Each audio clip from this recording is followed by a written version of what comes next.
Up, we have Gabriel Rodriguez Calero from Ecolectro. Gabby, if you just want to share your screen and proceed. Yep. Let's see. Okay, can everybody see my screen? Yep, we can see it well. Okay, excellent. So thank you everybody for being here virtually. My name is Gabriel Rodriguez Calero. I am the CEO of Ecolectro, and I'm hoping to give you a taste about what we're doing and encourage any of you who have further questions to come by the booth or the office, and we can discuss a little bit more in detail about where we are, what we're doing exactly, and I look forward to hearing your comments and questions afterwards. So Ecolectro is developing the enabling component for the hydrogen industry. And as enabling, I mean for renewable hydrogen, because hydrogen is already a very, very big market that impacts our daily lives. We use hydrogen from anything from fertilizer manufacturing to steel manufacturing to making glass. And moreover, as a society, we have decided that we want to move away from fossil fuel technologies, and hydrogen can play a big role in that. So it's rapidly accelerating into long duration energy storage, into electricity, into mobility and transportation. And Ecolectro is looking to remove the cost out of the equation of making renewable hydrogen today. And the way we're doing that is by replacing a lot of the expensive components that comprise electrolyzers today. And the reason why this is important is because when you look at traditional fossil fuel generation of hydrogen, you generate about 38 kilograms of CO2 for every 1 kilogram of hydrogen. And for a 50 million metric ton industry, that is a significant amount of CO2 emissions that occur just by doing the things we do today as a society. Whereas if we generated hydrogen from splitting water, we source that power and electricity from renewable sources, then we would get a source of hydrogen that is purely carbon-free. We have been fortunate enough to have received support from a lot of governmental agencies to fund the R&D and proof of concept work, including ARPA-E, NYSERDA, the National Science Foundation, and have begun establishing partnerships with industry. And a good example of that is our participation in the H2 Refuel Accelerator that we use as a mechanism to start conversations with people like Shell and Toyota. And the hydrogen market is developing very rapidly over the next 5 to 10 years.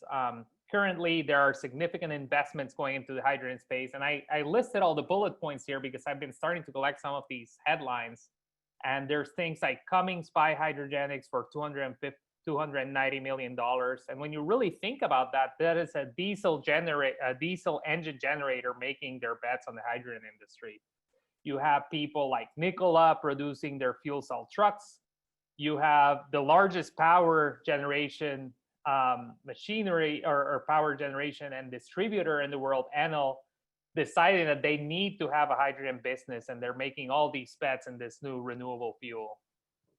And at Ecolectro, what we're doing is, as I mentioned in the beginning, removing the costs from the renewable hydrogen. And we do this by creating a true plug-and-play replacement that fits into hydrogen electrolyzers, that removes the precious metals like iridium and platinum.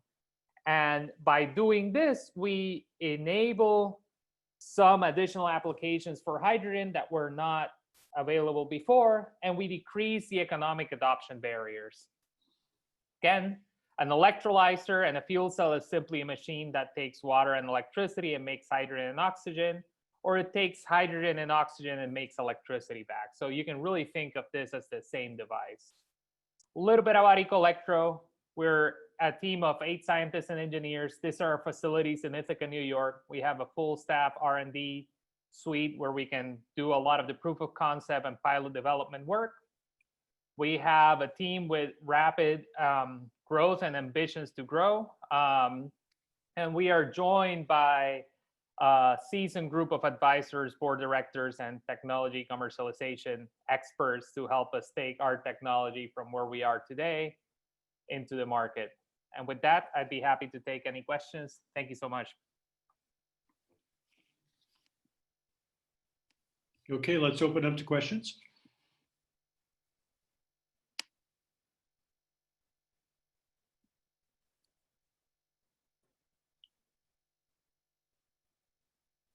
Gabriel, this is Aaron. Are there some other market opportunities beyond fuel that you could apply your technology to, like for hydrogen peroxide, for like the wood pulp or clothing industries?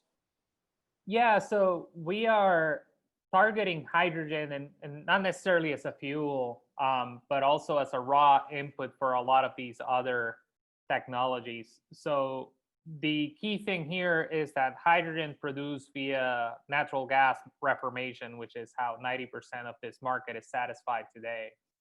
At large facilities, it's about $1.50 a unit. And if current electrolyzers are well above $6 to $8. So the key to all this is to reduce that price point of the hydrogen generated via this new process to where it can be economically feasible.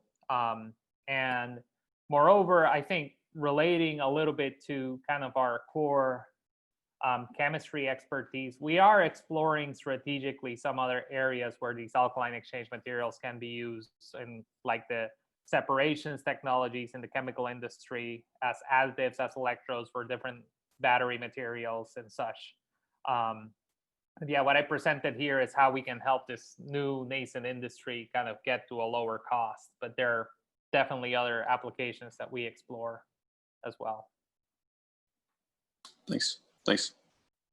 Hi, this is Milt. What type of, I don't know if I heard anything about your efficiency, conversion efficiency, say from electricity to the hydrogen? Yeah, so we're targeting to be at 75% efficiency. And what is it now? So most of the electrolyzers we test now are around 60%. I guess one other quick question. What potential do you think there is for injecting hydrogen into the natural gas grid or pipelines? Right, so I think if you take Europe as an example of where they've considered this more seriously, they have looked at putting up to 10% hydrogen in the natural gas pipeline, and they've determined those pipelines as safe to transport that hydrogen and natural gas mixture. So that's kind of the guidance that I've gotten on that point. Thank you.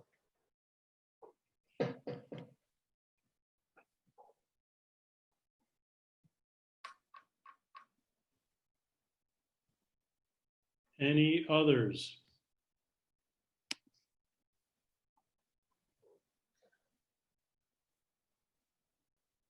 Okay, thank you, Gabby. Let's move on. Our next presentation is from MPEC.